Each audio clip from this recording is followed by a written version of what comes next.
Hello, everyone, and welcome to this week's edition of the Geeking Out podcast. I am the Athletic Geek, along with Charloco again, and we are here for part two of the All-In Watch-Along. We last left with Hangman Page on kind of a sour note about a wrestler we're very, very positive about in this day and age.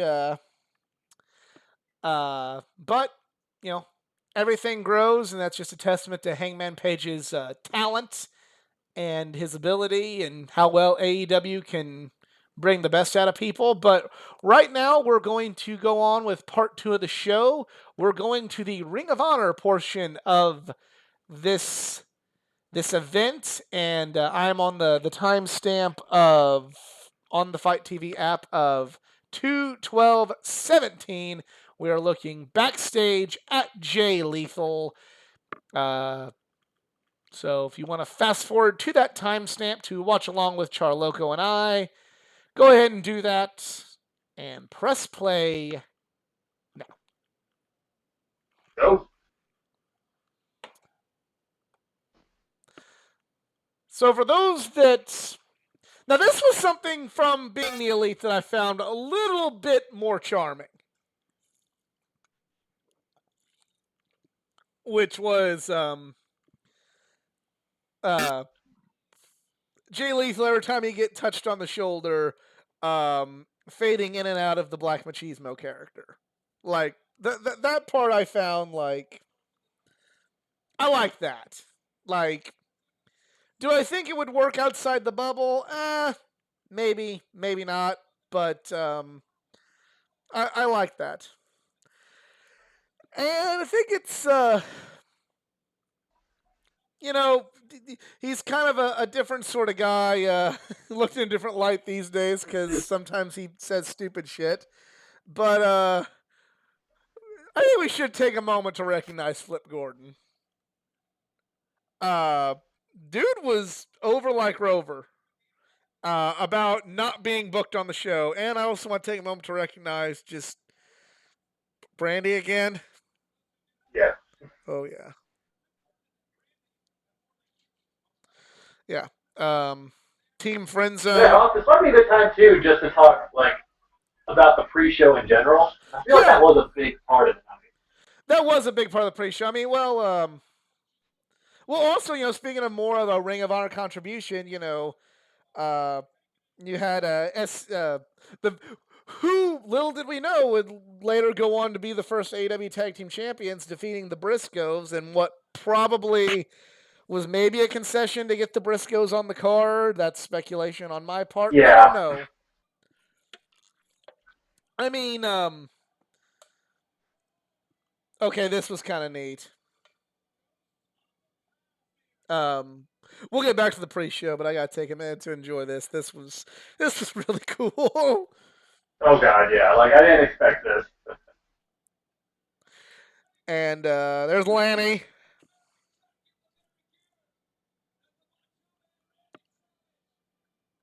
And see, this is something that this is one of the matches I watched later on, and I didn't know that this was exactly some authentic Macho Man gear. Yeah. But it was. Yeah, that's awesome.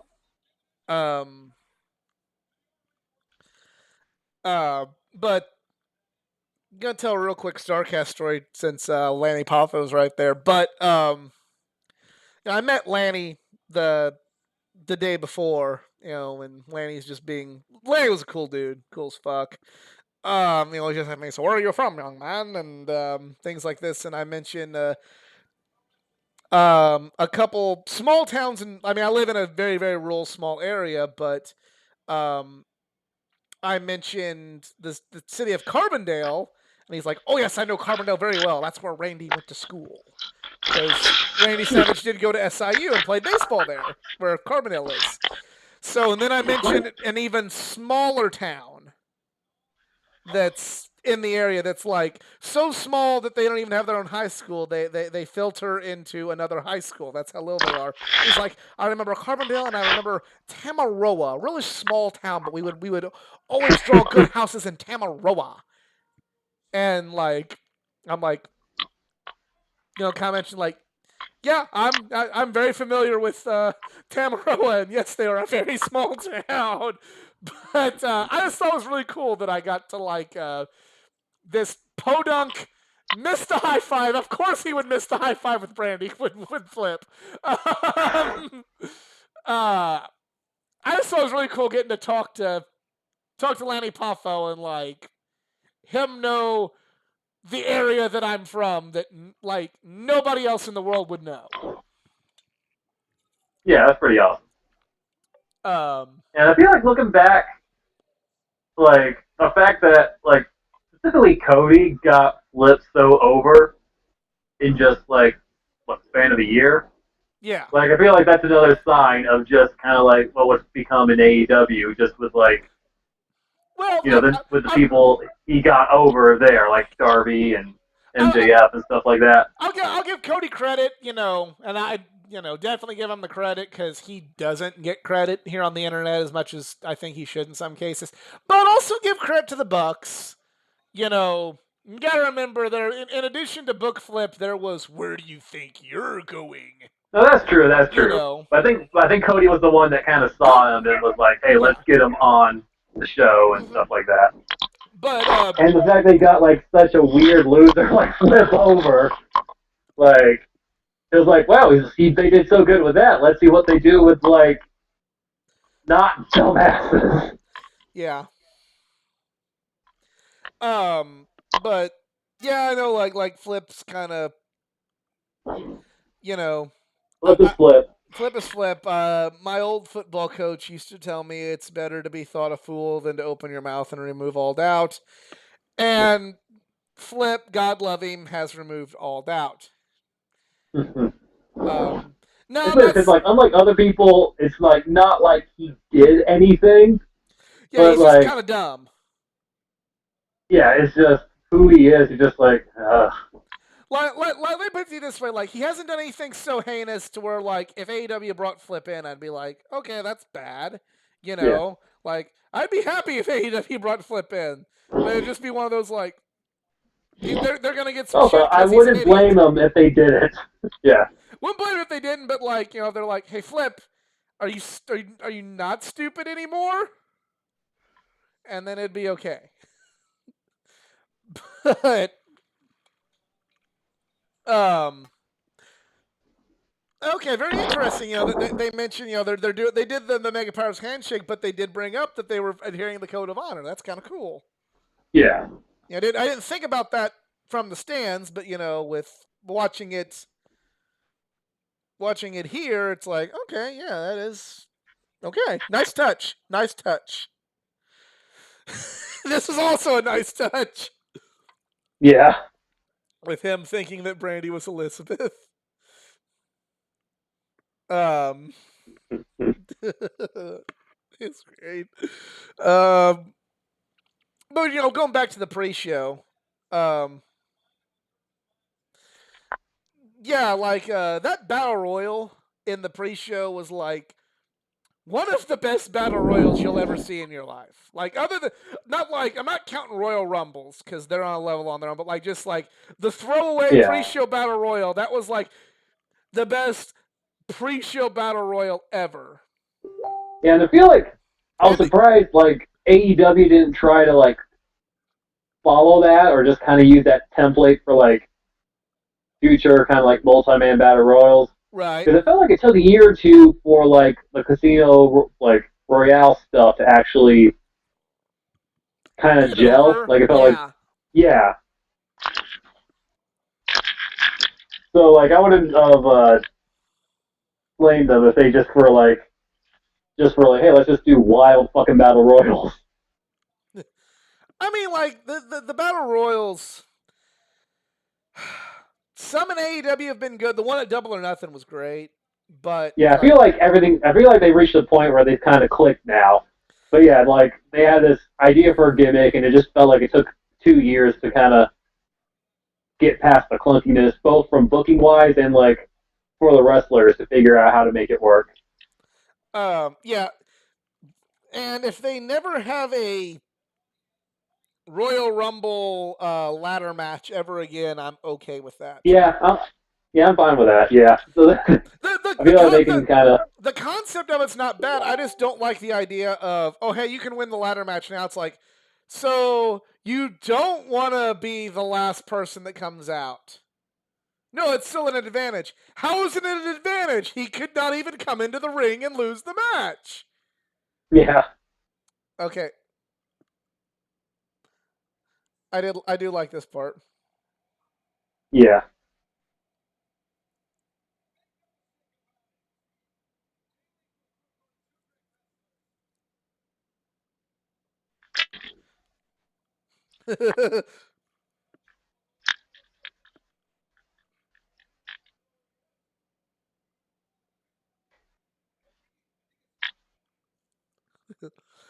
Oh, Yeah. So we'll talk another eventually great if. Starcast story. Like whenever I was meeting Lanny, like I shook Jay Lethal's hand and pat him on the shoulder, and then like just jokingly had to go, oh no, I'm so sorry. He's like, oh no, man, I'm cured.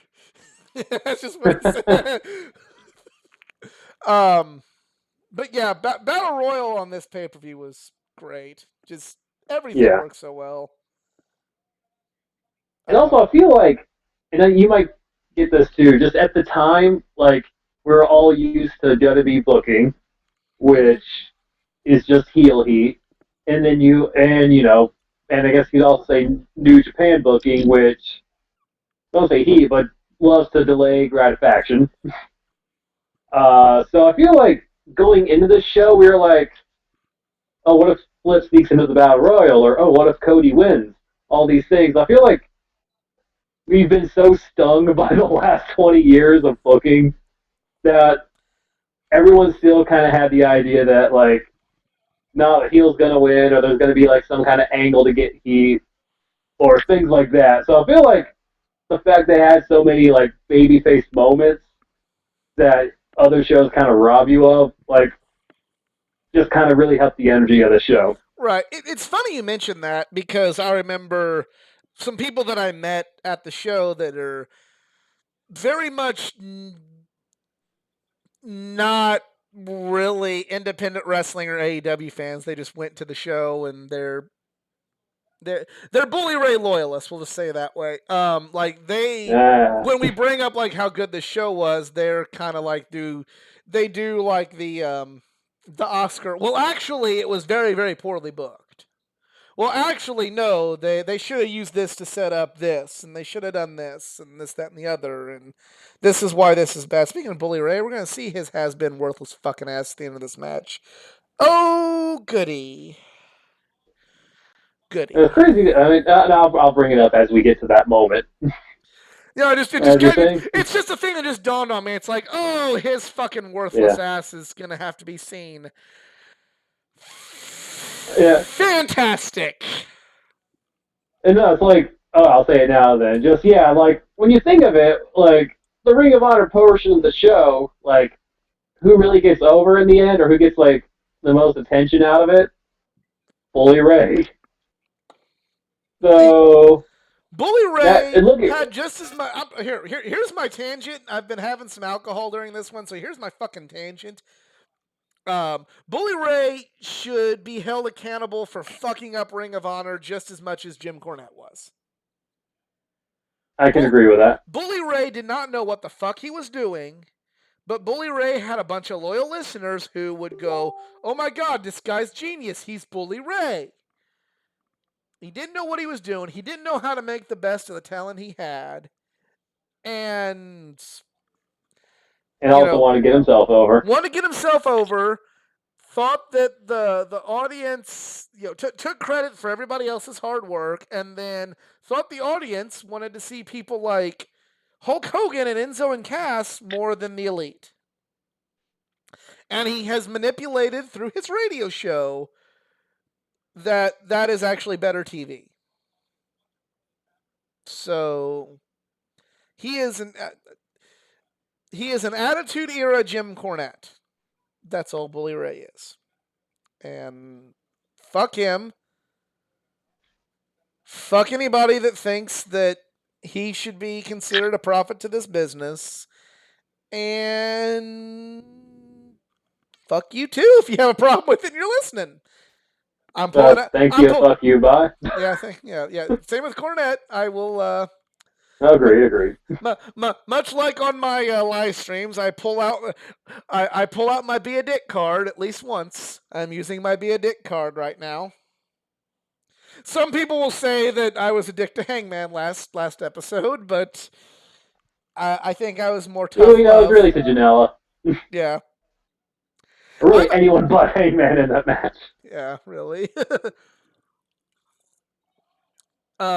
Good to see. Like again, I mentioned last episode referees. Good to see Todd Sinclair on this show. You know, he was kind of like the Ring of Yeah. Honor official, so that's kind of cool.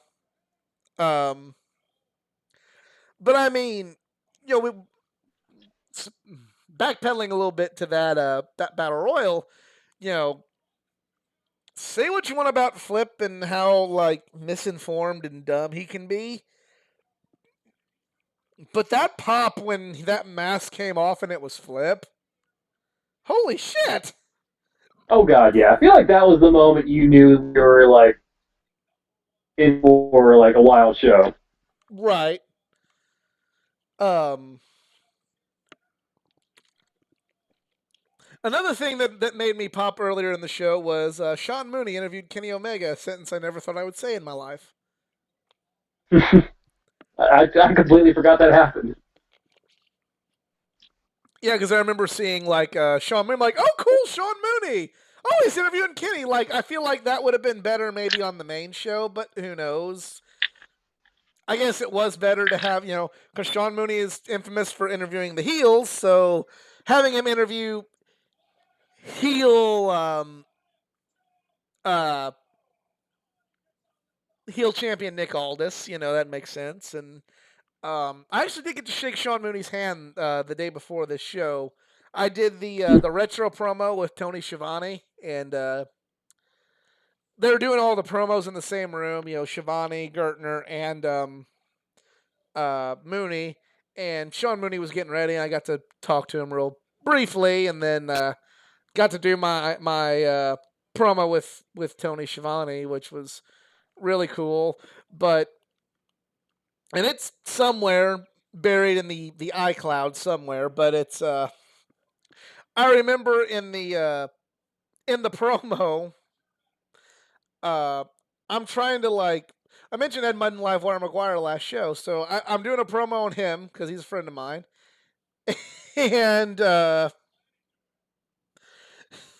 a promo on him, and like I'm trying to be in heel mode on him, but and I'm trying to be in heel mode on Tony to an extent, but Tony still like sticks his hand out to shake my hand, so I'm like being a dick in kayfabe, as much kayfabe as I can to Tony Schiavone, but I still shake his Yeah. hand because I'm like, I'm not gonna turn Tony Schiavone down for a handshake, even if I'm healing him in this promo, because it's still a Tony Schiavone handshake.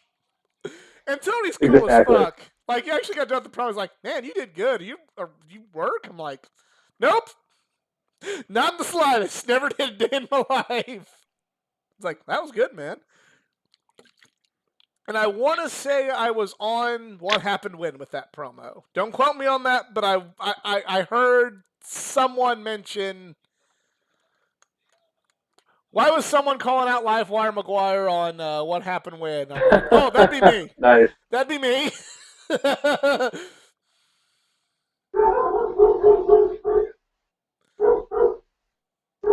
Man, Flip's taking a lot of flying elbows. He is, yeah. Well, a slight tangent, but also like since that was Macho's authentic gear, I actually preferred this era of Macho, like gear wise, this era of Macho Man, like compared to like the earlier '90s. Like I feel like the earlier '90s got too like once he got like full body suits, it was like and all the neon, as OSW, he went full what bar status. Gotcha. Yeah, I get what you're saying. Yeah, but yeah, and then like when he went to WCW, he like I guess he could get back on the juice, so he got like better upper body and was like working, like the long tights, but still kind of had like more of an edge with all like the fringe and whatnot. If that makes sense. I I prefer for like macho. I like the long tights and the fringy boots better than Yeah. oh the state of your company, mate, and doing this fucking cunt Hogan move. I don't know, it kind of Um, works for Flip now. Now that you know more about him. I don't know. I don't know if I'd call Flip a cunt. I would just say he's just kind of not smart. Sure, no, I just feel like they could have some. I just feel like they would have some engaging conversations with each other. Oh, that's true. And Flip will believe everything he tells him.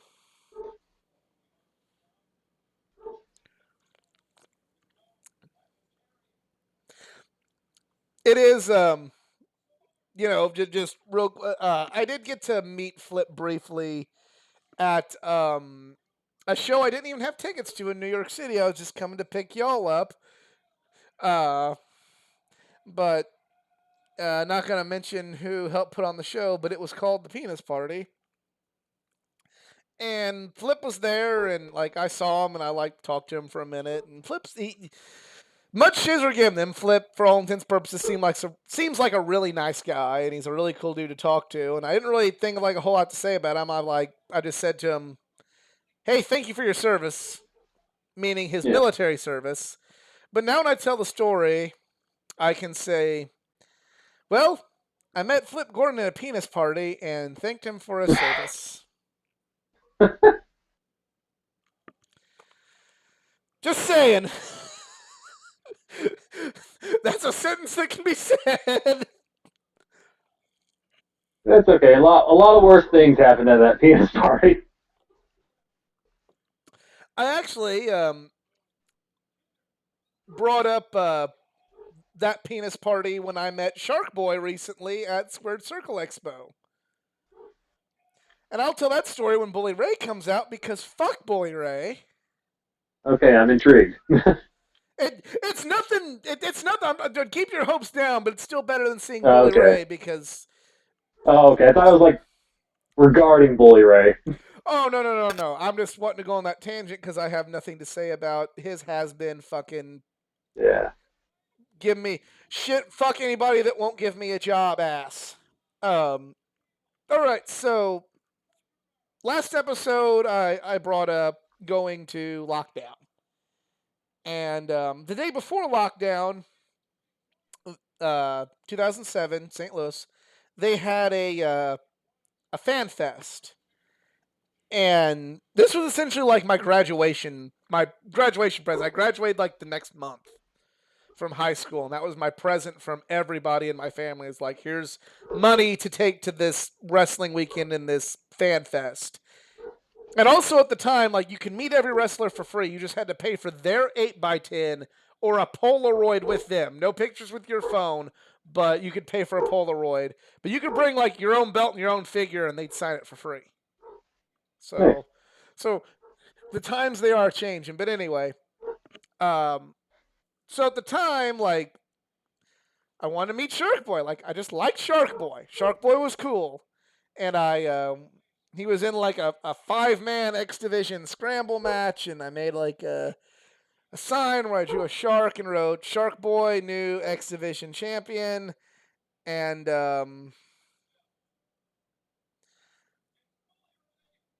hey, look, nobody cares. Anyway, about this person in the ring. Anyway, so I wanted to meet Shark Boy. Like, I actually set aside money for the Polaroid with Shark Boy. I have money for a Polaroid with Kurt Angle, a Polaroid with AJ Styles, a Polaroid with Sting, and a Polaroid with Shark Boy.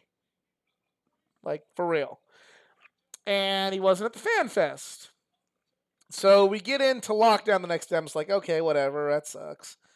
Get into lockdown the next day, and you know, they're saying like, oh, here's SoCal Val, Lance Hoyt, Bob Backlund, and Shark Boy are in the crowd doing sign autographs. So I'm like, where's Shark Boy? And like, I'm on this side, and Shark Boy's on the complete fucking other side of the building. And like, well, shit. So I get to New York. and I get to a takeover. Everybody, they're all at the penis party. And I remember you saying, like, oh, hey, yeah, Shark Boy was on here, and this table's there. He's pretty affordable. I'm like, really? And I'm like, going over there, hey, he's not at this table. So I'm like, damn it, Oh god. that's striking out on Shark Boy. Well, finally, I go to Squared Circle Expo, and there's Shark Boy. And I finally meet Shark Boy. Please have you told him all this. I did. I told him that. He was like, "Oh damn!" Well, he told me about like the fan fest. He's like, I'm sorry, I remember that. I might have been playing a little hooky on that one." But then, like, just told him like, "Yeah, this is my fourth chance at meeting Shark Boy, and I finally did, and it was cool. Like, it was worth it. I bought a Shark Boy mask from him, and like, it was. And what was really cool, it was the next night at the show they did for the convention was the night after New Jack actually passed away the night that I met Shark Boy, and New Jack and Shark Boy had their team in the early days of TNA, so he did a little tribute to New Jack, and that was kind of cool. But yeah, so I'm going to tangent about Shark Boy to avoid talking about the has been in the ring right now.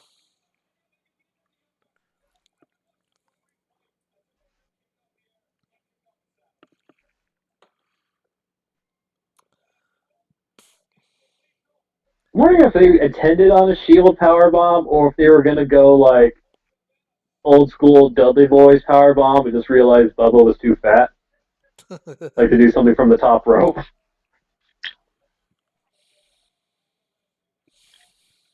I don't know, but I realize he's not the best person in the world now, but Bully Ray, in a time before we knew that, felt that Matt Taven was a better choice for champion than that guy.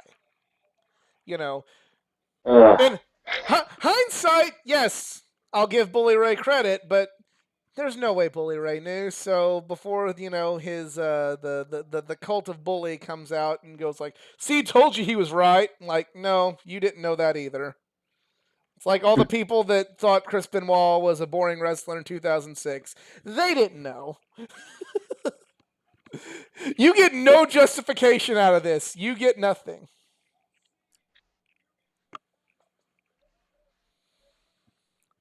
Okay, so Charloco and I are both on record as saying that we felt that the Cody and all this match was match of the night.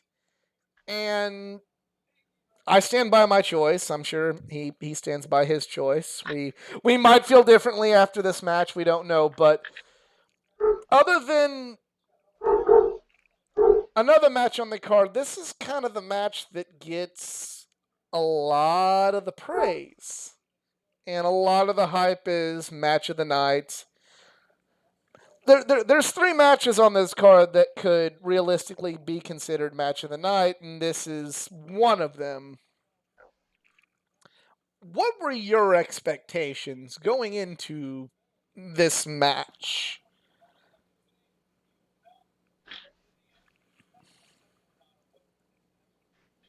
I can't remember saying much in expectations. I just don't want to say they were high, but yeah, like this did feel like a big fucking deal. I mean,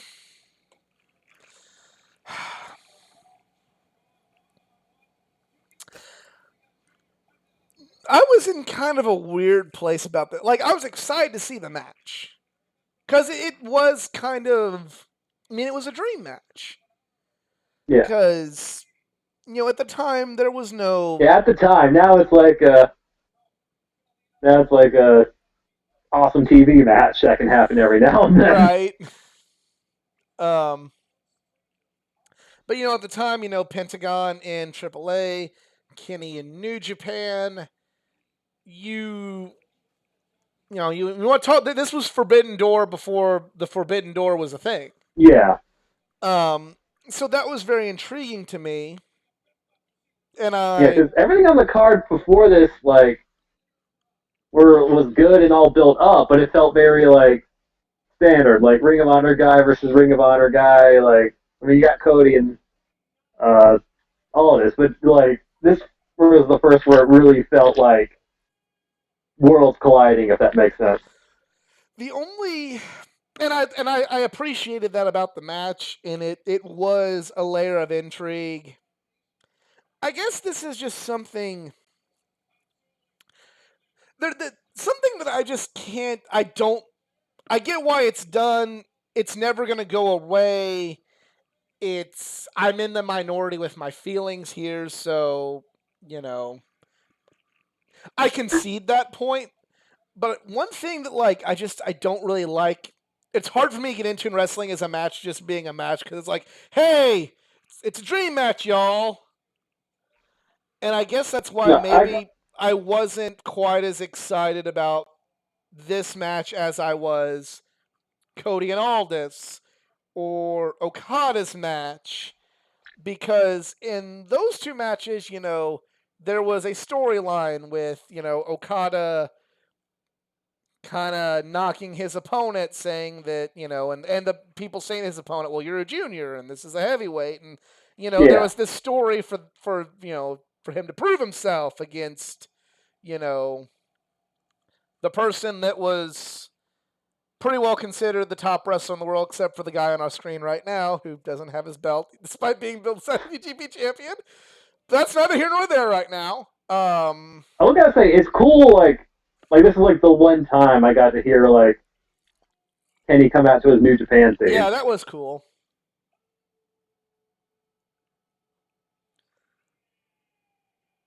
And I remember the tangent, like when I loved his music, but and then when Devil Sky first came, I'm like, yeah, fuck this music. And then that music like slowly but surely grew on me to the point where like I fucking love it. Battle cry. Oh, we're good with this. Yeah.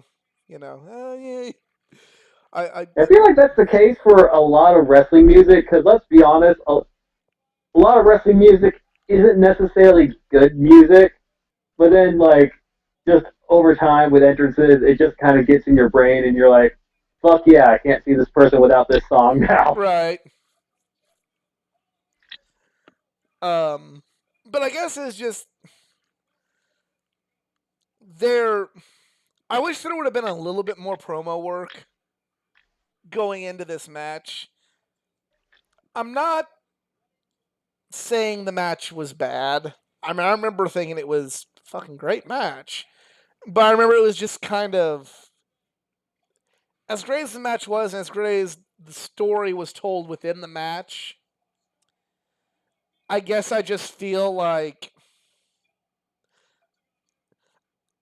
again, going back to Bischoff, and you're gonna call me like a Bischoff mark, but a broken clock is right 2 times a day. And actually, Bischoff isn't even really that broken. He's just got some warped opinions on a few things, but that's neither here nor there. Um, when he talks about the stakes of a match and how important it is to establish them, like, to me, this is the match that embodies why they're important. Does that make sense?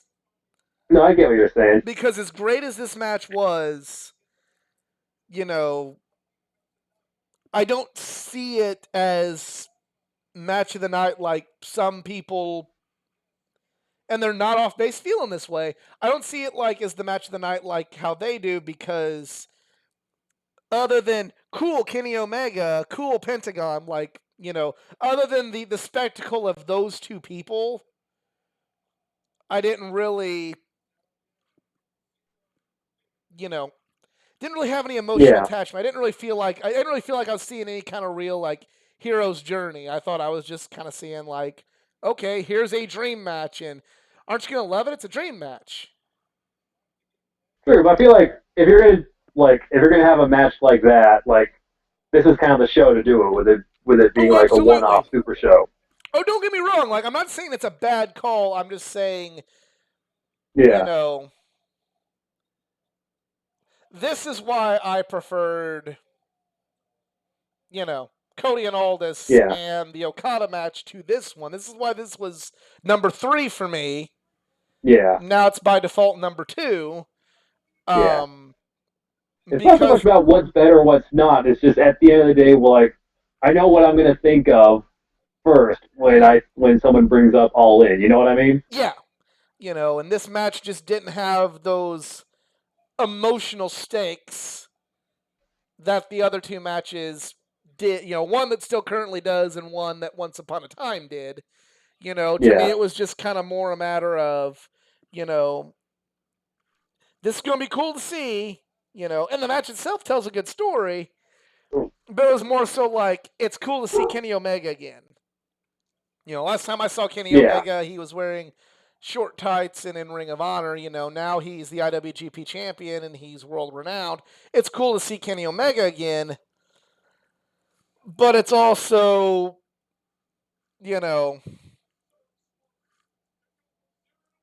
I'm not emotionally invested in it. Yeah.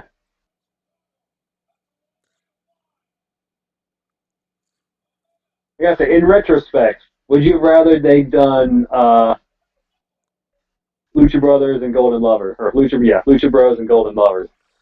Um, Just because, like, not like, because I think we all just assumed it was gonna happen at some point after this match, but things kind of worked out differently. I mean, yes and no. On one hand, like, yeah, because, well, yes, because now I know we're probably never going to get it. Well, I shouldn't say never, because, I mean, we're in the era of many forbidden doors being broken down. But again, I say no because, um, you know, I would have never got to experience the Devil Sky entrance. Like, That's true. That's true. Yeah. like the spectacle of this, I'm all on board with. Here's like, call this a nitpick, and you know, the But there's one. Brock Lesnar fan.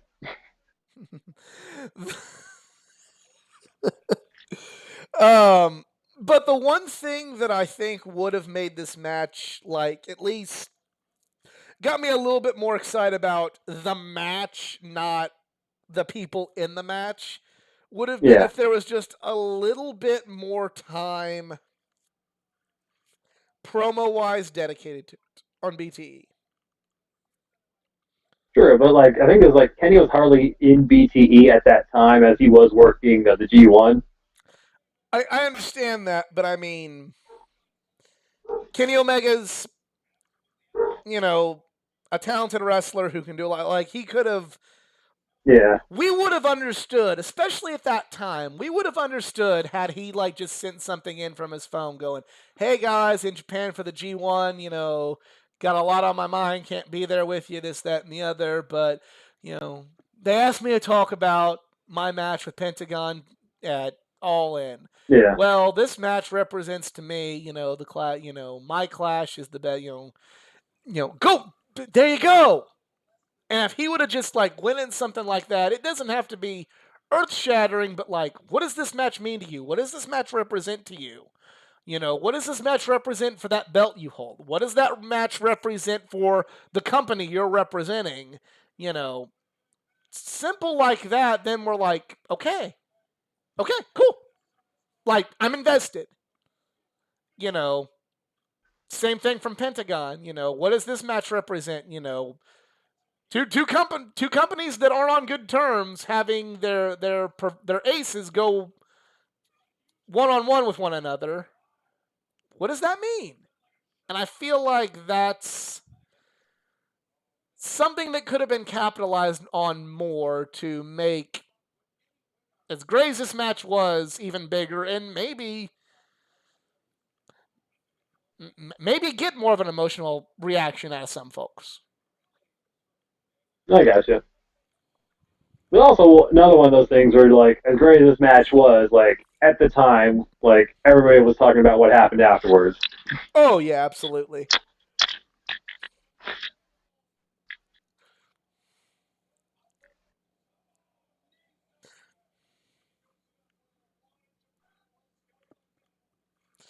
I do like the story itself of the match, where it's like everything that all these big moves that Kenny usually is able to pull off and everybody. Pentagon always has an answer for, and he's always one step ahead of him. I like that dynamic of the match Yeah. because it helped. Another dynamic of the match that I feel kind of hurt it um, going into the match is everybody knew Kenny was winning this match. Like everybody knew. Like if you could gamble on wrestling, like put the house on this match. You know what I mean? Yeah. Um, but the story they told in the match with Penta always seeming to be one step ahead of all these big moves, kind of had you that seed of doubt creep into your head that well maybe Pentagon's winning this one. Not as much of a seed of doubt as they had in the Okada match, but a seed of doubt nonetheless.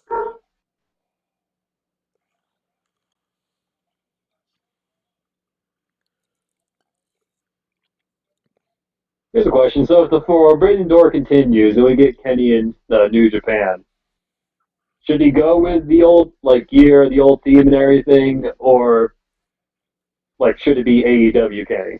AEW Kenny. Okay. Um, I've talked about this a little bit on my live streams, but the one thing that I love about Kenny's character right now is it gives off this huge vibe of be careful what you wish for. Yeah. It's just totally. Because it's like, everybody, when AEW first started, Kenny was just kind of, you know, aw shucks, show stealing babyface, you know. Oh. Oh, yeah, that's right. I saw that. Damn. Um, but the internet as a whole, and especially the ones that were big fans of Kenny when he was in New Japan, were like, "This is stupid. This is dumb." Kenny's not getting used well. We need the cleaner. We need the cool Kenny. We need the Bullet Club Kenny back. We need the guy that took the pro wrestling world by storm back. And we got It's so weird to that. go back and think just people were like, oh, he was getting buried. Yeah. But then they wanted this cool Kenny back, and it's like, well, you've got the Kenny that you said you wanted. You just don't Yeah. have those New Japan blinders on. Like this was the cleaner. This is the cleaner. Yeah. Yeah, it's like, oh, why does all these Kenny matches have to have run-ins? I'm like, did you fucking watch a New Japan match? You know, like the 2017 Kenny was like he was getting out of being the cleaner. Like this was the cleaner. This is what you guys wanted. You know, it's like you're getting what you wanted, and Kenny, speaking to his talent, is so good. It's like, well, be careful what you wish for. You want the cleaner, you got the cleaner, but you're not gonna like it. And he's able to take that character that everybody fell in love with in New Japan, but warp it to not only make the new audience of AEW dislike Kenny, but even a lot of his old fans dislike him now. We're like, this isn't the Kenny I like. I like the 75 minutes with Okada guy. It's like, well, Yeah. you didn't say you wanted the 75 minutes with Okada, Kenny. You said you wanted the cleaner, and you got the cleaner. That tangent aside, going back to AEW Kenny and New Japan, I want it to be AEW Kenny because what's everybody been saying they want? We want New Japan. We want Kenny back in New Japan. We want New Japan Kenny back. Fuck yeah. Kenny in New Japan. Have him go be the AEW guy in New Japan. Be like, you said you wanted me in New Japan and now you're getting it. Like I would just Yeah, I like that. Yeah. mark out for that I would really love it if like they would try and have the Japanese ring announcer do his stupid entrance. And he brings out Justin Roberts. Brings out Justin Roberts or just tries to force the guy to say North Carolina. Yeah. Um, but just something along those lines, because it's just that's what I've really enjoyed about this character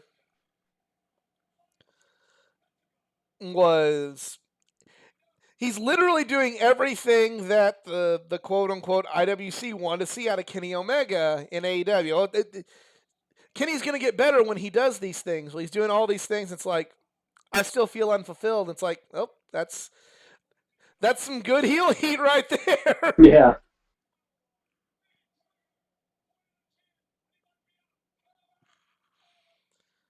And I love how Don Callis like just it's that little bit extra part of it that just makes it that much fucking unlikable. Like just when you think like, oh hey, Kenny's a good wrestler and I like him, there's Don Callis again. You're like, fuck him. Yeah.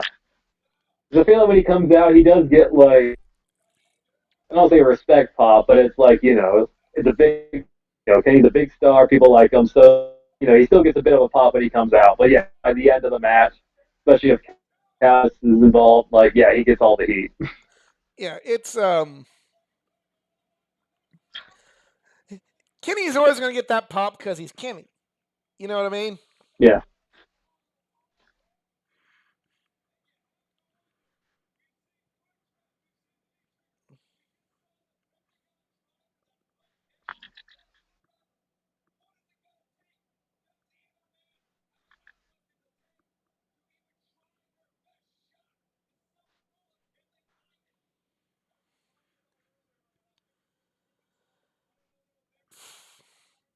I mean, this is a damn fine match. Like don't let my criticisms. I have a lot like when I do my live stream, like sometimes I'm critical, and some people go like, "Well, you must love WWE because you're like being critical of AEW." And I'm like, "No, I'm just being critical." You know, I, No, I I, get I you, man. I don't have much of a live stream if I go AEW is great, it's great. Here's all the great things. Kenny Omega, he's great. Hangman Page, that's great. Cody Rhodes, oh yeah, that's not great. Got to fit in.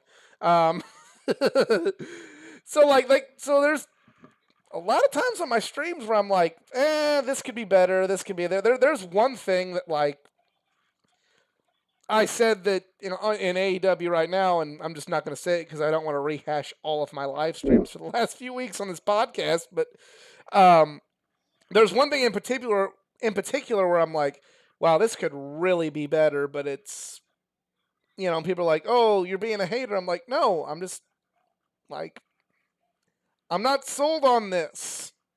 I want to be sold on Yeah. it more, and it it gets a reaction. That's all I'm gonna say.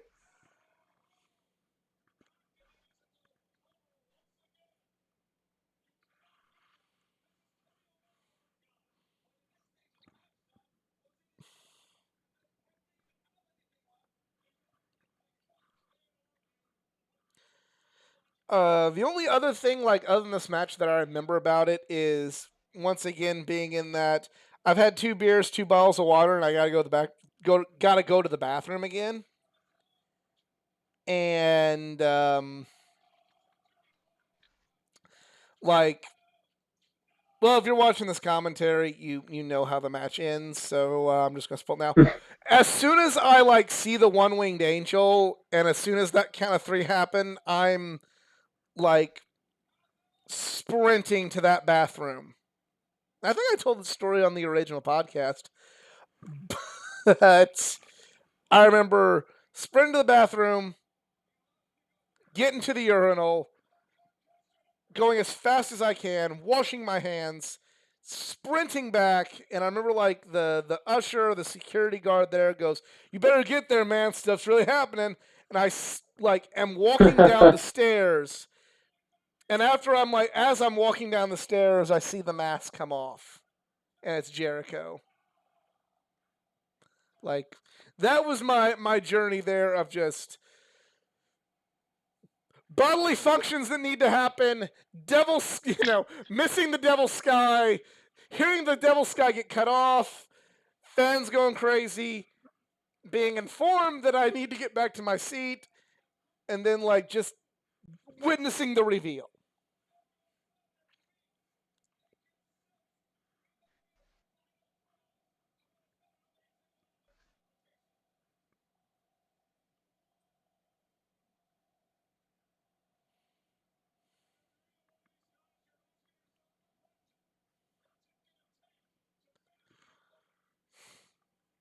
I guess I gotta admit, I forgot the match being this good. Yeah, it was Yeah. better than Or I guess a not like it being that good. I just like I guess I haven't thought about it much since watching it. You know what I mean? Or right since seeing it. because again I'm not shitting on because it's a great match. We're witnessing it right now, but you know don't think about it much because Yeah. like there was nothing on the line, and then we've seen it like a couple times in AEW on like TV. Now, Yeah. Exactly. granted, the times it happened on TV in AEW was not as good as this, but it's like you know you hate to always agree. Yeah, this is where I'm like, okay, I gotta go to the bathroom. I at least wanted to witness the 3 counts. I'm running to the bathroom now.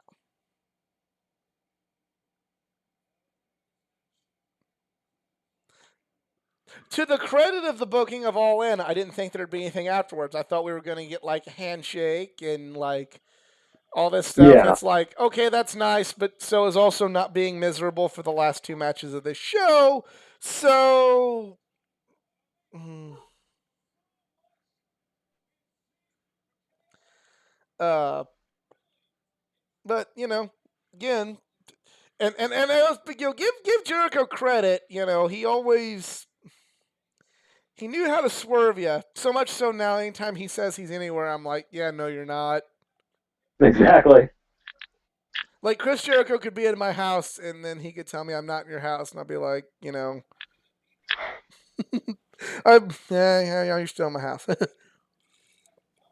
Or I should say he could say he's not come to my house and then be there, and I wouldn't believe him because he's like, I don't know, because Jericho goes very very far with how he hustles people with this shit. Yeah, just like posting random photos, being like, "Oh, I'm in this completely different state right here."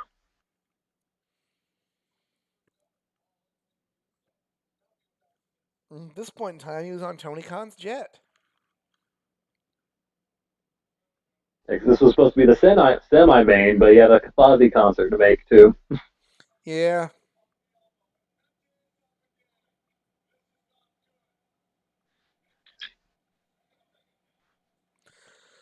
Okay.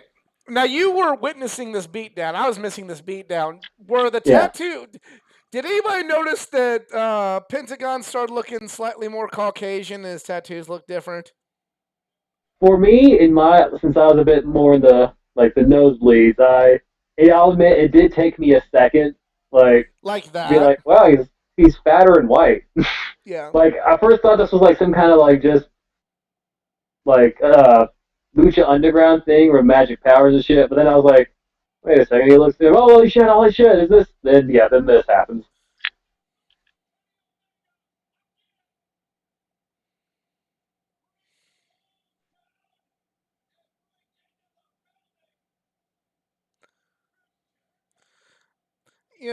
It. Looking back, this was should have been the sign as like, yep, he's not going back to WWE. Right.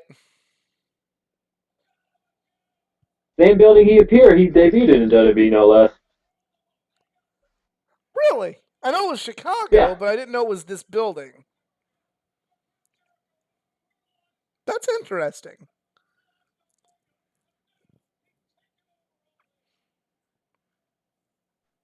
Very interesting.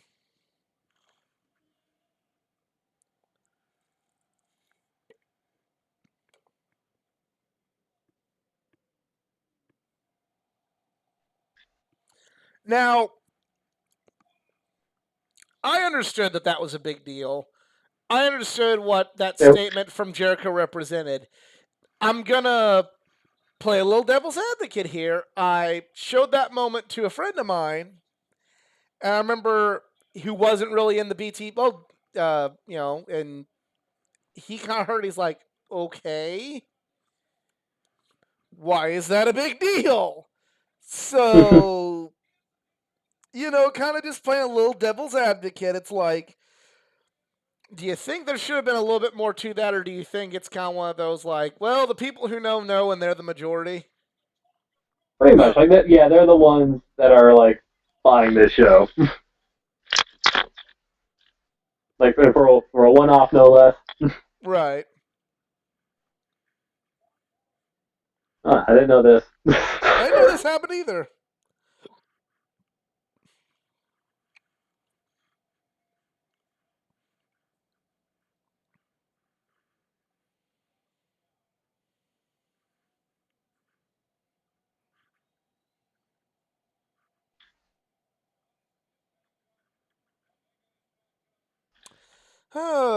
Well, things are fixing to get awkward. Yeah. Yeah. So, um, yeah. We had a plan, but now like that I'm reminded of this, it's like this is just awkward. Yeah. So what was the plan again? Actually, we're just gonna talk New Japan. Oh yeah, that is Okay. correct. Well, I do want to point out this got pop out of me getting to see Tiger Hattori, Oh, same.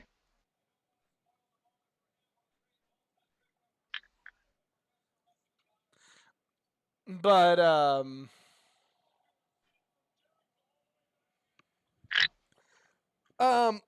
So okay, well since we did kind of say we were going to talk about New Japan, with Tiger Hattori there, when this show was announced, did you feel there was going to be a larger New Japan presence on the show?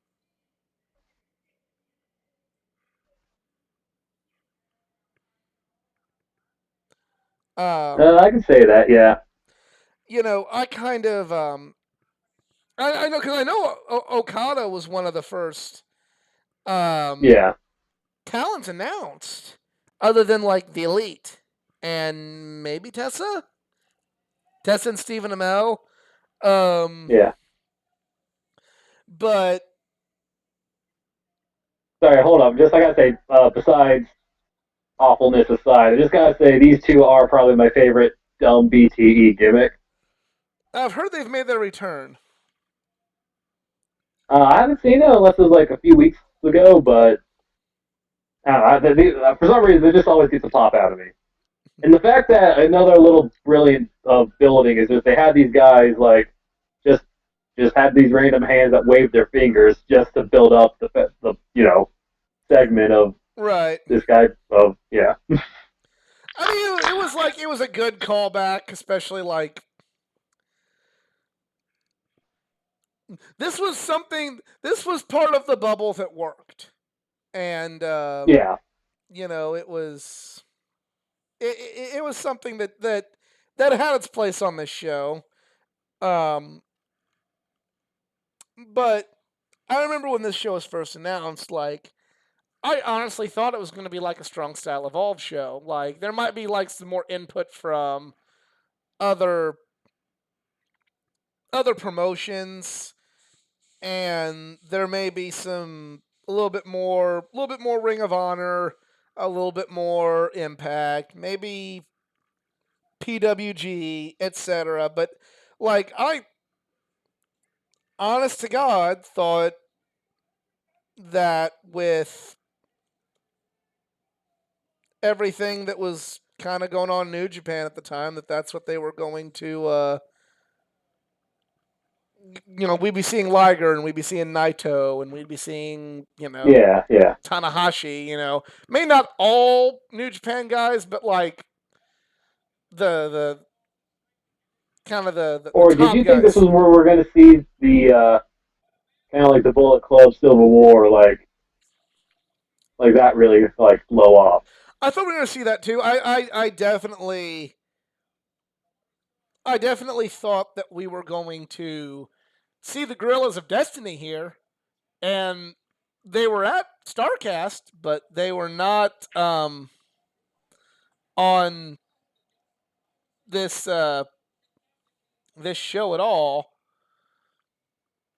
So yeah, there's a lot of things related to New Japan that I thought was going to have more of a presence on on this on this show than it did. Because honestly, if you think about it, like New Japan's presence was just as talent. Yeah. Oh, here's that shitty remix music from Okada. Oh yeah, during his crisis. During this crisis, but I will at least say this. At least we still got something of the Rainmaker. At least he didn't come out with the fucking balloons. Yeah, that's a good way to put it. Like I think it was like Okada has a lot of respect for the Bucks, so it's like okay, I'll put on the robe, even though like this isn't my gimmick right now. I'll put on the robe. I won't do the fucking balloons. Yeah. We'll get Okada dollars. We'll get that, but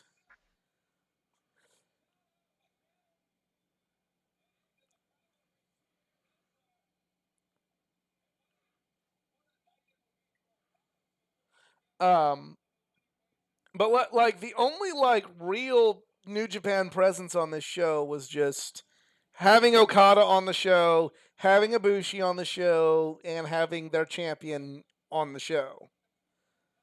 Yeah, Like nobody else was like quote unquote a New Japan guy on the show. You had people that wrestled for New Japan, but like Cody and the Bucks weren't, in my opinion, New Japan guys. yeah, yeah. Or Hangman for that matter. Um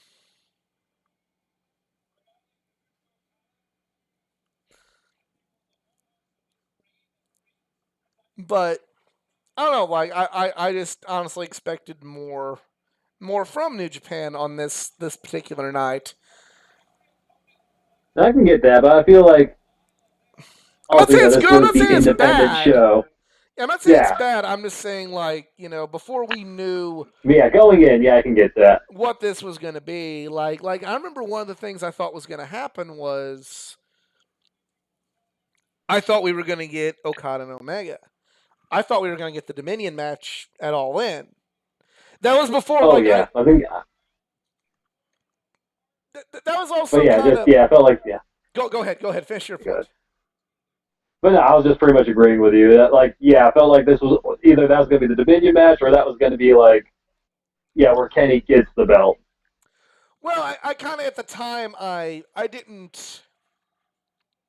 I mean, I'm still not like no expert by any stretch of the imagination, but like now I kind of understand that the Elite really weren't quite the big deal in New Japan that we thought they were. Does that make sense? No, I get you. Yeah, Like because in 2017 you're watching Being the Elite and you're watching New Japan and you're seeing, you know, one of the you're seeing Kenny Omega is this best bout machine. You're seeing the Elite and the Bullet Club having this presence. We're seeing one of these individuals in the ring as junior heavyweight champion, you know, uh, tag champs and junior tag champs and U.S. champs and prominent spots on the Wrestle Kingdom card and stuff like that. Like when you're in the BTE Western bubble, you think New Japan's like looking at them as like complete cornerstones and foundations of the promotion. So you'd think, why aren't they going to use this big show in the United States to have this title change? Like, why wouldn't you? Like, are you stupid? But like as you learn more about the promotion and learn more about like kind of get out of your Gaijin bubble and you see like, oh hey, look at look at all these fans from Japan.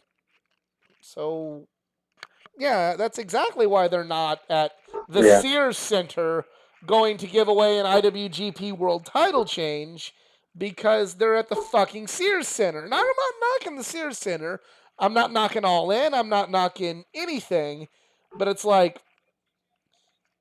that the Sears Center, as special, as magical, and wonderful as this night was, isn't, Osaka Joe Hall. Yeah.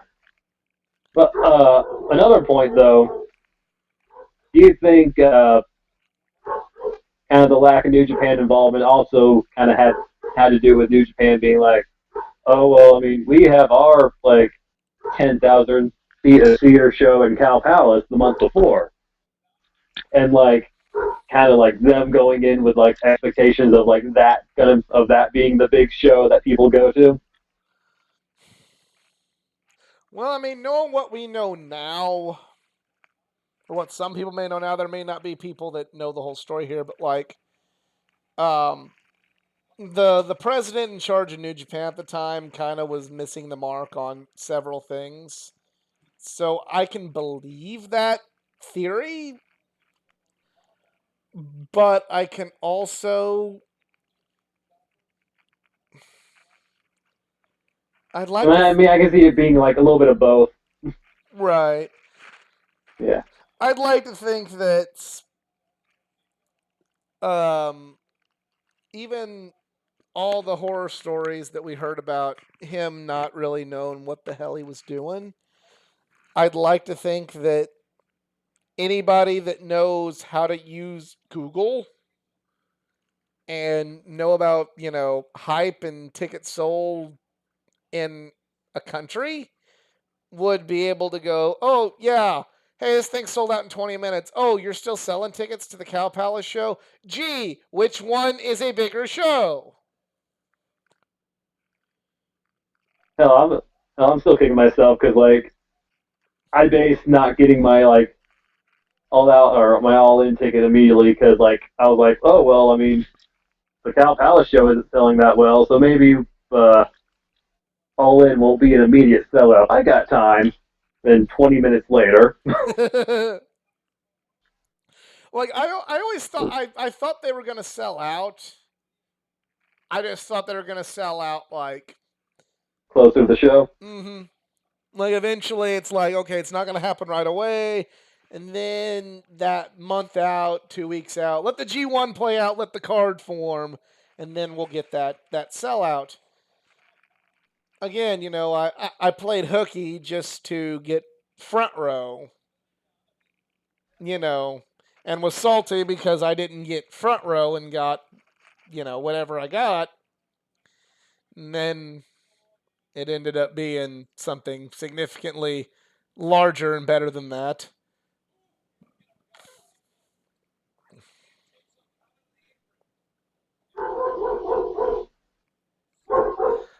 I'm not trying to put anybody other than Kazuchika Okada over in this match, but you're just going back and watching it, you realize, like, wow, you want to look up the epitome of wasted potential. Yeah.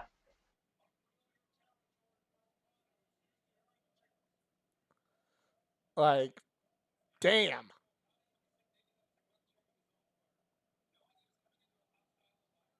I'm also thinking, damn, I can't believe they had Okada wear those pants for a whole fucking year.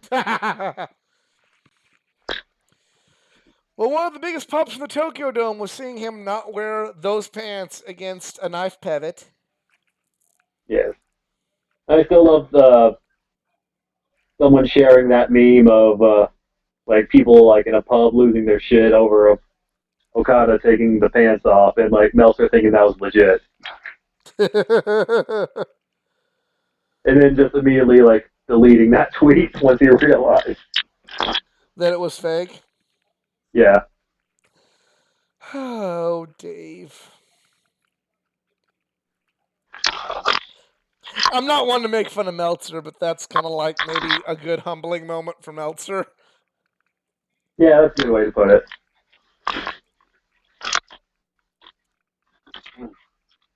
Like that, or Was it when the guy called in asking if Brett still had his house in Springfield that he bought from Mr. Burns, and like I think Dave was just like, "Wait, I didn't know he had a house in America." You're just like, Shut up. "Oh god." I did not know about this. No, Shut that's up. legit. Yeah, look Oh. it up afterwards. Oh. Oh my god.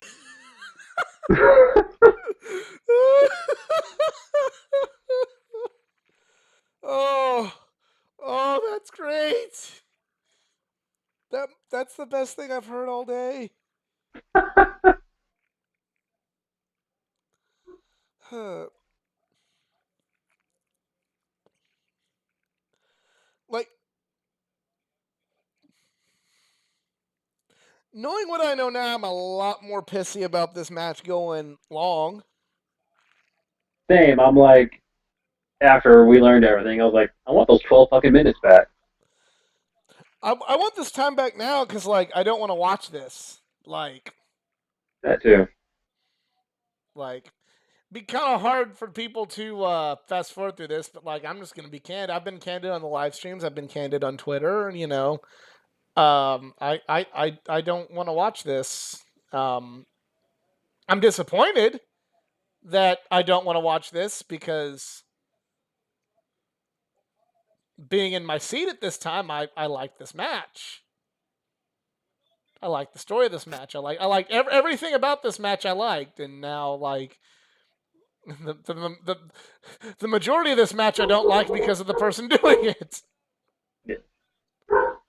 Um,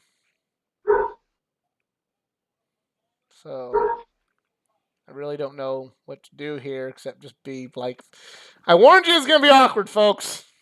Yeah. um. Oh, I did not realize there was a Hot Topic advertisement on that side of the ring apron. Oh yeah. Speaking of Hot Topic, because we got to talk about something. Yeah. Uh, um, okay, well, kind of somewhat related to this match, we can tell. Say this was when I first became aware of PCO. Was this weekend? Same actually. Yeah. I actually saw part of his routine on the main stage at Starcast. Where Yeah, he's just in the lobby, just like electrocuting himself. electrocuting himself and you know tearing up phone books and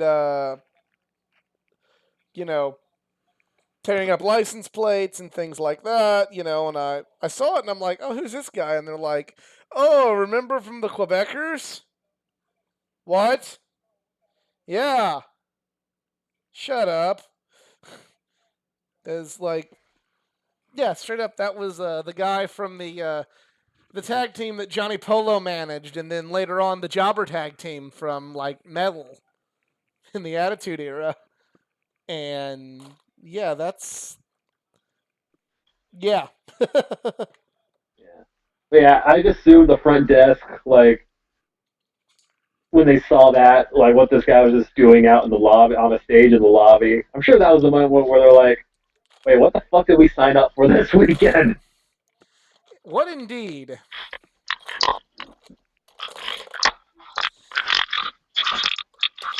It's I mean, we've already covered Starcast at length and the shit show that first event was for all intents and purposes. I hear it got better as things went on, but um, it's I've gone without cons for so long. I remember like I really knew 2020 was taking a toll on me. Where I'm like, I'll do Starcast again. Just give me cons. Just give me a reason to want like give me a safe convention. I don't care if Starcast runs it. It's okay. It's okay. I will say AEW did a pretty good handling of like their fan fest they did for Double or Nothing weekend. Tell me about that because I don't know if they're going to do that for All Out or not. But tell me about your experience with that. I feel like they probably will, but yeah, it was the 1 day event on Saturday, like started Saturday morning. Uh, I think only about 1,000.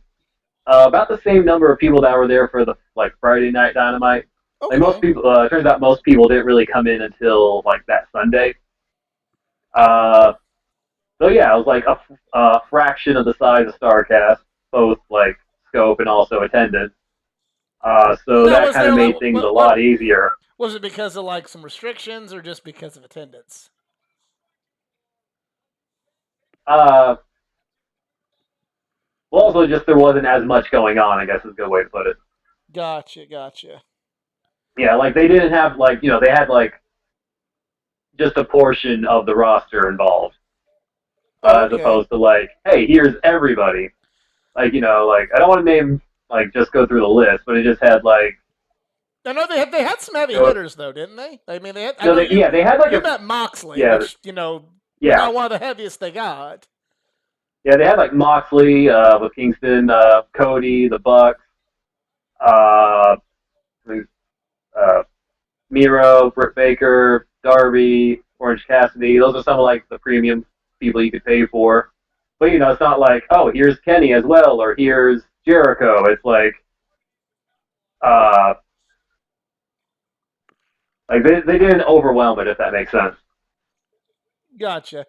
Okay. Yeah, Yeah. so so they had a few different people like every hour or two, kind of switching out. They also had like a good number of like free people, like free signings too.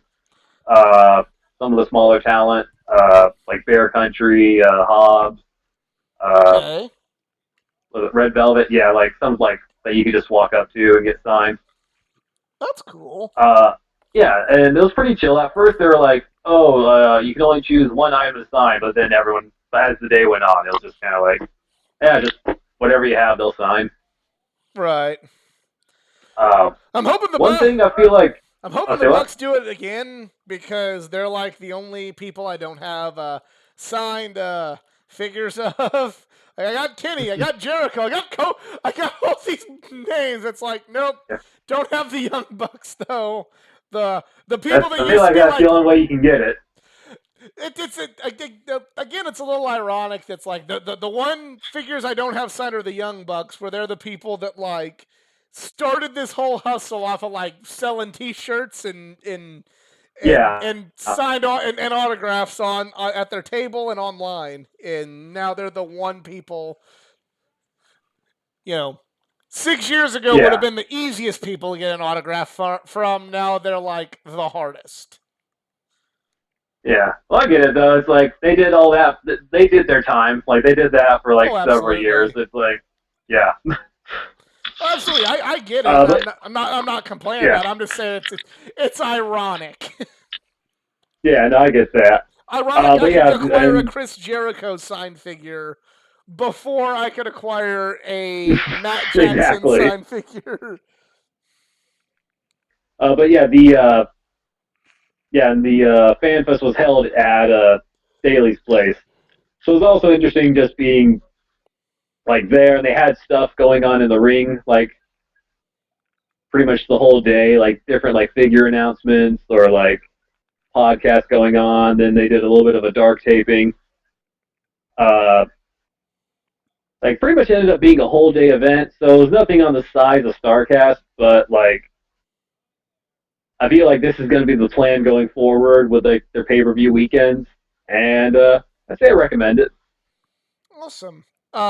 Yeah, So the one thing I feel like they might is kind of weird though was like their system, like you pre-ordered like the tickets or like pre-ordered like the meet and greet tickets for like the top talent, and so like when you go like to register for it, like they give you the 8x10, and like the 8x10 is like your ticket to like for the meet and greet. And what? I feel like that can get abused very easily. Yes, it can. Remember, but like I've been part of that system before because remember with the New Japan Talent Rev Pro, that's how they did it. Oh yeah, Because I remember like I just kind of and we did. Yeah, well, because I remember like I didn't get like I was afraid of getting in trouble, so I got your T-shirt signed by Tanahashi, and then just had this random picture Tanahashi, and I remember just looking at him and going like, "You want a picture of Tanahashi without the signature? Want a picture of Hiroshi Tanahashi?"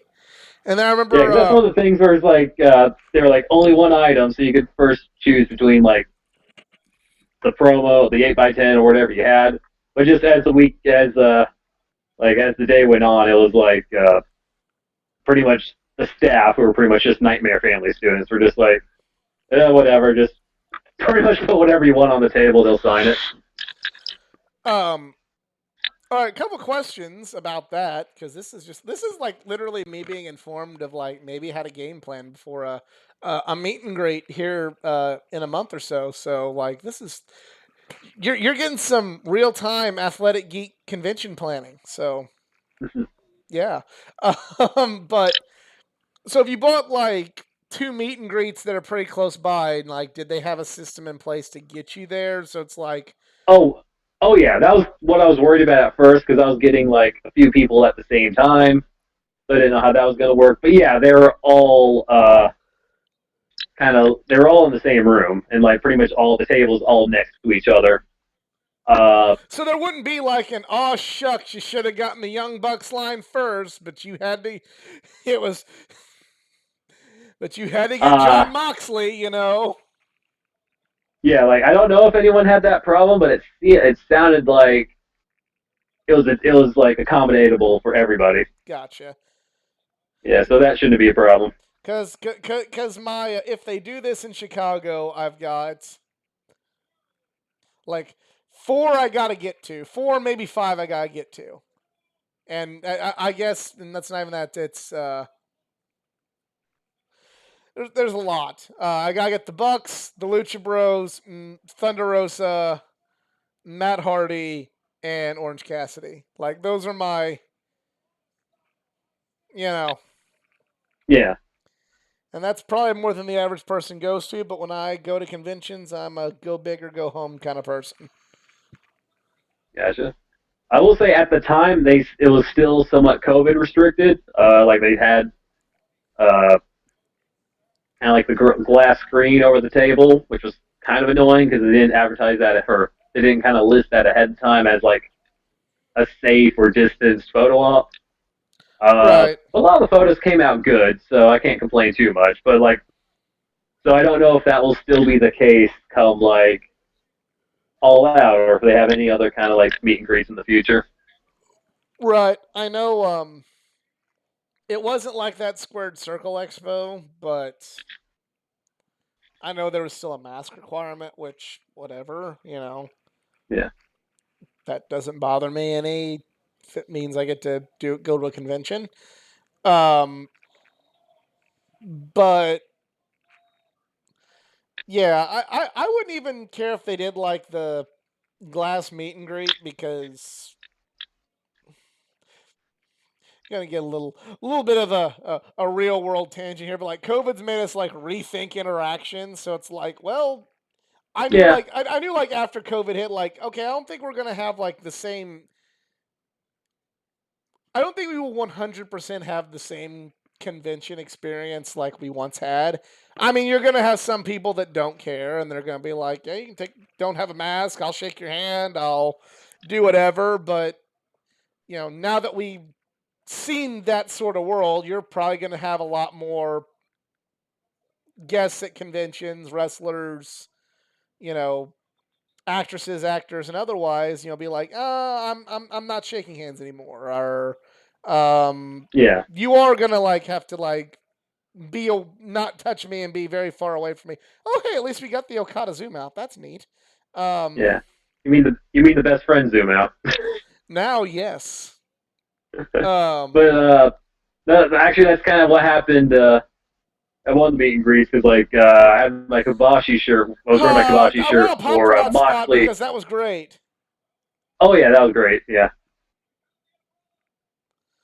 Um, But yeah, Kingston was marking out for my like Kabashi shirt, just like he's like, oh yeah, best, greatest fucking wrestler besides Masala, and like I was just kind of hyped up for that, and I was like, stuck my hand out for a high five, and he was like, no man, and he just had like the fist pump. then he just stuck his hand out for a fist bump and did that. And like immediately like went to like you know clean his hands. Right. Yeah, because I knew as soon as this happened, I said, if when the world goes back to normal, you're going to have a lot more people are going to not be doing those sort of things at conventions Yeah, anymore. Um, and on the flip side, good, better, and different, you're going to see a lot more virtual conventions because I have a friend who's a very introverted person, and she goes to conventions but doesn't like, other than like a few really big deal people. She never went to like just didn't do a lot of meet and greets.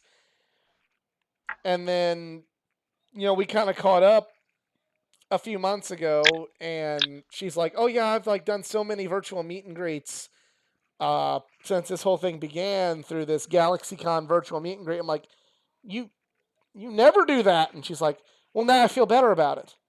So, like,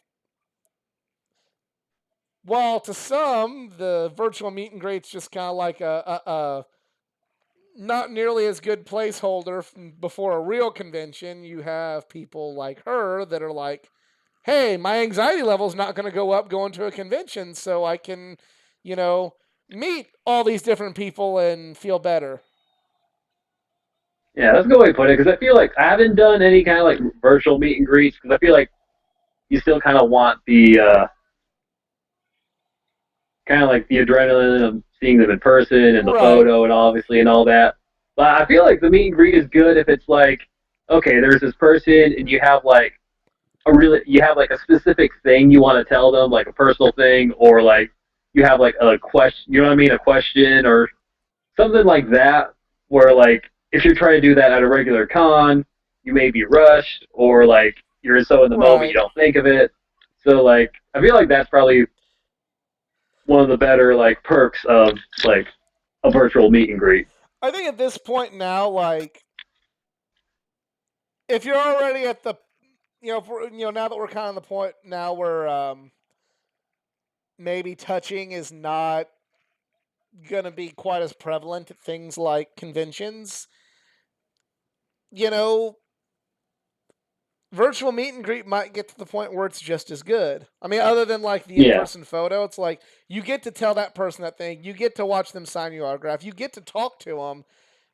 yeah, If it's kind of a no touchy kind of thing, well, a virtual meet and greet's just as good.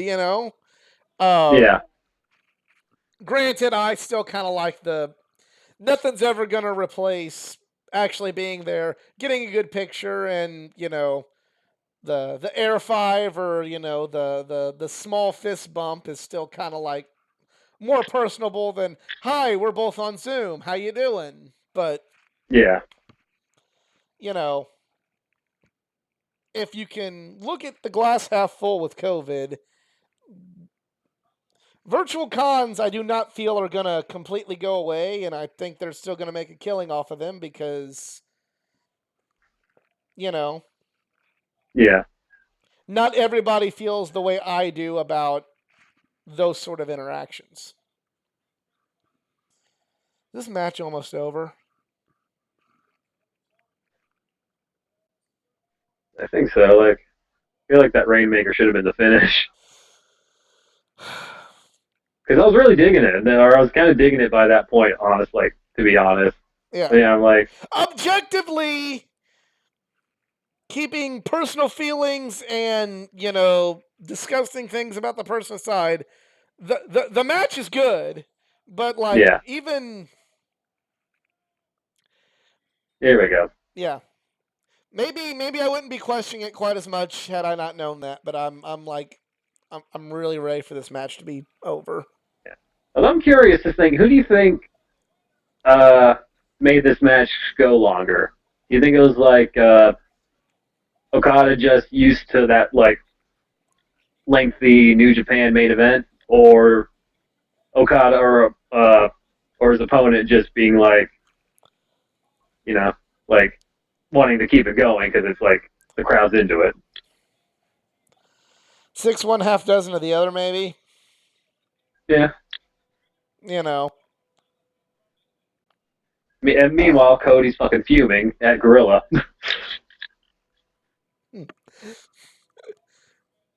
yeah, because apparently he was close to just like calling it like telling them to call it a draw. really. I Yeah, did not like know I that. think he was on the headset saying like if it was like going 1 minute longer, he was going to tell them to like to ring the bell and make it a time limit draw. So I think that's what like set it off to go home right then. I mean, hearing that story, you're gonna have two different sets of people with two different reactions after hearing that story. You're gonna have one group of people that are gonna go, we empathize and we understand. You can't just, you know, this isn't a New Japan show where you're like it's being streamed on their own personal, Yeah, streaming service where you can do whatever the fuck you want and you gotta be responsible for that. But you're also gonna have a section of the audience that's gonna go, yeah, and fuck you, Cody. Better match than you ever had, asshole. Tired of them stealing of your course. thunder, you Yeah, fucking piece of shit. So, I mean, you've got the two camps there. I think objectively, even if you hate Cody Rhodes, you gotta be on that side. Gotta be on yeah. because Because he's like because he's not I fucking feel Cody. like if He's the not show, fucking Cody Rhodes over right now. Cody Rhodes had his match. yeah. Also, this it's taking forever for them to come out, and at first I thought it was because like they had to rush it so much that they like didn't know like they had to like pretty much go across the arena to get them and be like, hey, we need you to come out right fucking now. Turns Right. out Cody or not Cody. Turns out Mysterio just really likes this theme and likes letting it play like 2 to 3 minutes before he comes out for some fucking reason. Because apparently this happened multiple times like that year, like on shows he was at. I did like his Wolverine gear though. Yeah, I just love the fact that it's like they're rushing to get up, like they're rushing to end this show, and Ray's still like, no, I need my theme to hit the 3 minute mark.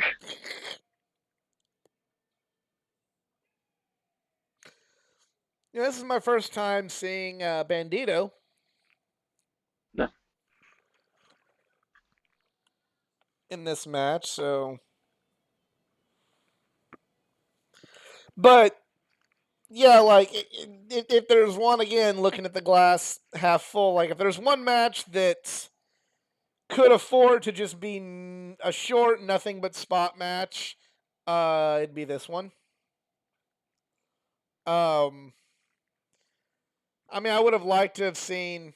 First of all, I want to point out: is it just me or is Ibushi kind of bulked up a little bit? Oh yeah, especially from then. Yeah, Um, but like I would have liked to see what they could have done when they slowed down because I'm very much an advocate for when the Young Bucks have a longer match. They're even the boomers in the audience, even the boomer crowd can't like. You're gonna have to nitpick to find problem with it if they like take their time and go long like they did against Hangman and Kenny and FTR and Roppongi Vice and Roppongi 3K and the like. But um, but again, if two people can just go like nobody wanted at this point in time, nobody wanted a deep match. Nobody needed yeah, the high stakes storytelling of the Okada match or the the Cody Aldis match or you know anything like that, or even even though I said like there wasn't a lot of stakes in it, the Kenny match where like you needed more time, like nobody wanted and or needed that at this point. You wanted to kind of see some 619s. You wanted to see yeah. some Meltzer You want to drivers. see Ray and Ibushi? You want to see Ray and Ibushi go at it. You want to see some Kamigoyes, and that's it. That's all we wanted to see. Like like this was. Um, I remember on the original podcast saying like we already knew we won. This was if this were like a NASCAR race, you'd won. This is the person doing the burnout and a victory lap afterwards. This is Yeah. the wrestling match equivalent of that. Like this part's the burnout. They just didn't have enough time to actually make the victory lap around one more time.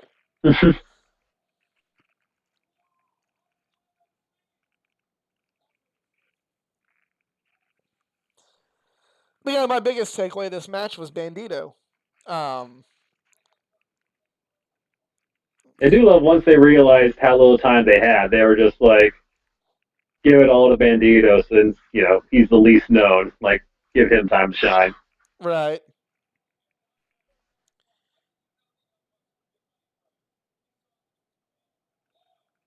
I mean, like even listening to the commentary, like they're not really hyping up the match. They're just like these guys are all neat, aren't they? You know, Yeah. man, the Young Bucks, man, when did you know they're gonna be the greatest? Well, I'll tell you what, The only regret I had about this match at the time was didn't get a lot of Ibushi. I remember this kind of thing like, Yeah. well, damn, but then like gonna give some credit to the Madison Square Garden show now. Like that's the one thing it kind of at least got us is we got full on Ibushi at his best and that night. If nothing else, you can say you got Ibushi at his best. Yeah. Or just in a singles match. Since when is that going to happen in the States again? Right. That is kind of ominous because I always feel like eventually they gotta go to Ibushi and uh Kenny at some point. True, but I feel like that should be in Japan. True. Like, I feel like it's their story if it makes sense. I get it. I get what you're saying. Yeah.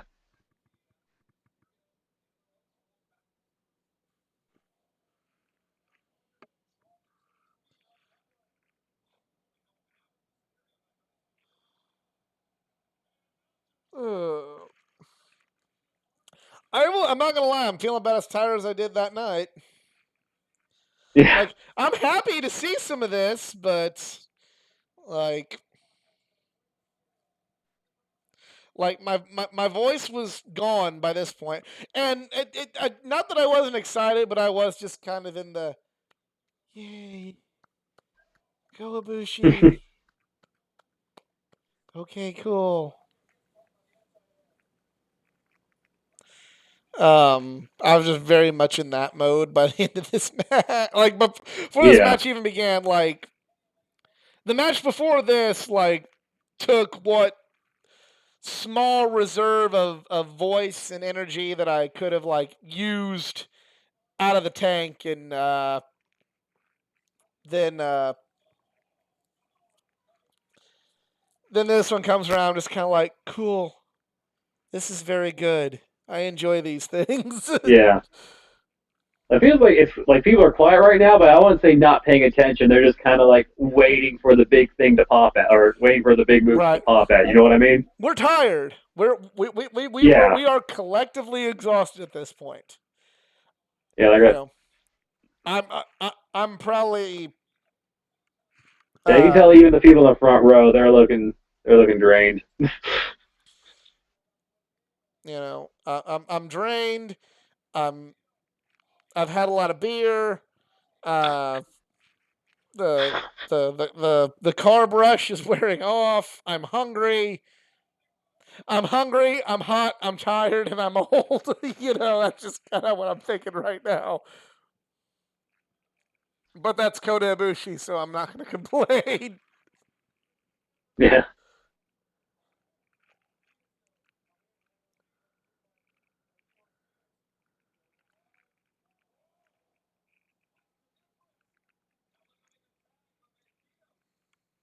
It is a little bit better than I remember so far. I Same. will I'm say like, that they're much. getting a lot more in than like a lot more shit in than I thought. Yeah, like I seem like I remember like there was a blur in the ring. They do some stuff outside the ring, and then I remember it being over. And then I remember like seeing like the sort of like credits roll on like the jumbotron and going like, oh, Yeah. what happened there? And then that's when afterwards that's when Matt Jackson did the whole we went off the air with like 3 seconds to go.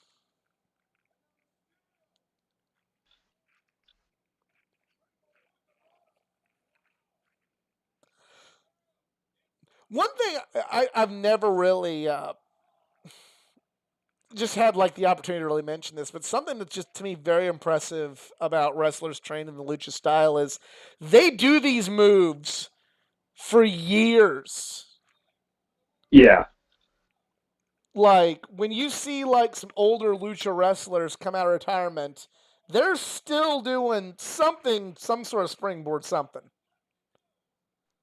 Like just recently at independent shows, seeing Super Crazy, who's significantly older, and I'm not body shaming, but like he's got a little bit more of a dad bod than he had in ECW, you know, and he's still doing Yeah. SI moonsaults and things like that, and it's like I don't know. That's just something that just intrigues me. Is just like how well they're able to do that even up into their older years. Just the people that are trained in that style.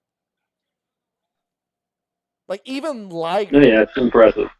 Even Liger like had to slow down because of injuries and stuff, and had to change his style. And it's like you'd think you'd think injuries would be prevalent, but I guess it's not, and they're still doing it. So good on them. I mean, Also, it's in the like, art form. if they have a replay, because like that looked great live, but Ibushi just covered that whole like stage dive.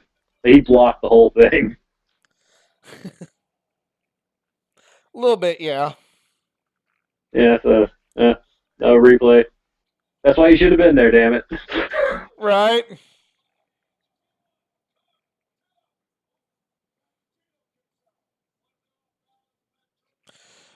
Just heard a little bit of Don Calson commentary. I think his voice is getting to be about the way ours was that night.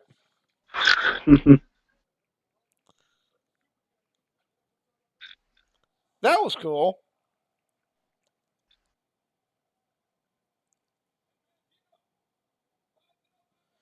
Oh yeah, Um, the one thing about Ray is like everybody kind of knew he was heading back to WWE at some point, very very soon. Because yeah. They did not want him working this show apparently. I heard that. I know like he well, I remember he was in the Royal Rumble and like looked great, and Yeah, then like everybody's like, well, WWE's like making a big like really trying to sign him back up because how good he looked in the Royal Rumble, and then he was doing some New Japan stuff, and then he got hurt, tore his bicep because I met Ray at a Lexington comic book convention, and he still had the tape on his arms, like from surgery. Still made the appearance, so good on Ray for that. yeah, But like he was still recovering from surgery, had to miss some New Japan dates. Um, yeah. Including the Liger match. you know, I love Liger, but I remember kind of thinking at that time, like, that's the match we're getting. Like, of all the people that Ray's never wrestled before, we're going to have Liger in a match that's definitely not going to be as good as the match they had in '96. True, but as someone who had tickets to it, I was really looking forward to the That's match. fair. That's fair. Yeah, So I remember this thing like, why not Hiromu? Why not Kushida? Why not, Rocky yeah. Romero? But okay, okay. Oh, we're going Liger. Yeah, that's cool, I guess. It seemed like a good first match that we were like, oh, well, that means there's going to be several more to come, right? Right, right, Right? right.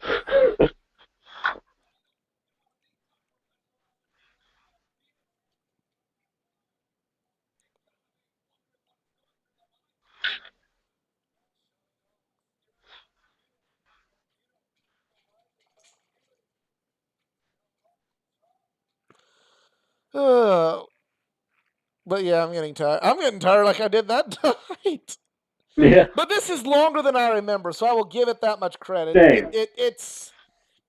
It's still a car crash, and I'm not one of these sort of people, but like I can see where like a more traditional wrestling fan will be like, I don't like this match. Does that make sense? Like I don't agree with it, but like I see where I see where this may not be their cup of tea. Yeah. But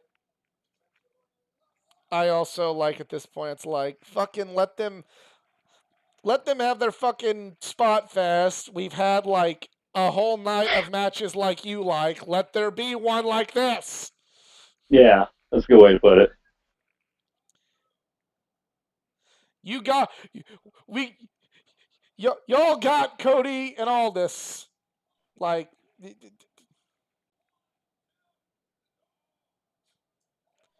was that supposed to be the finish? Because I feel like the finish is coming.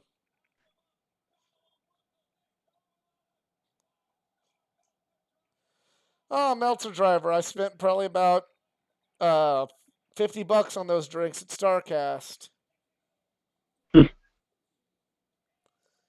Now, here's what I want to know: does it cut off this early now, or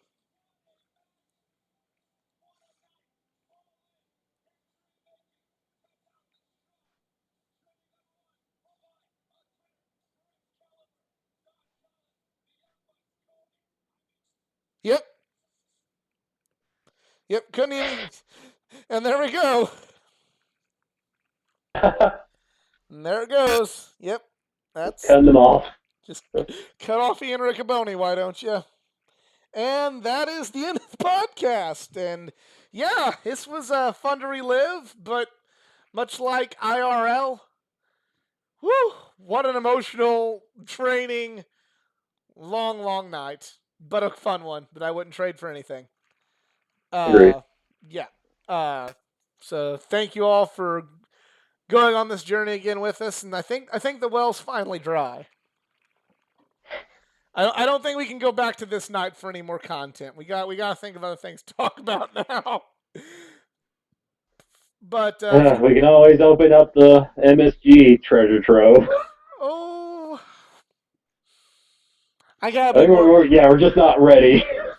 I gotta be more mentally prepared for that one. But Yeah. thank you all for coming along with us again.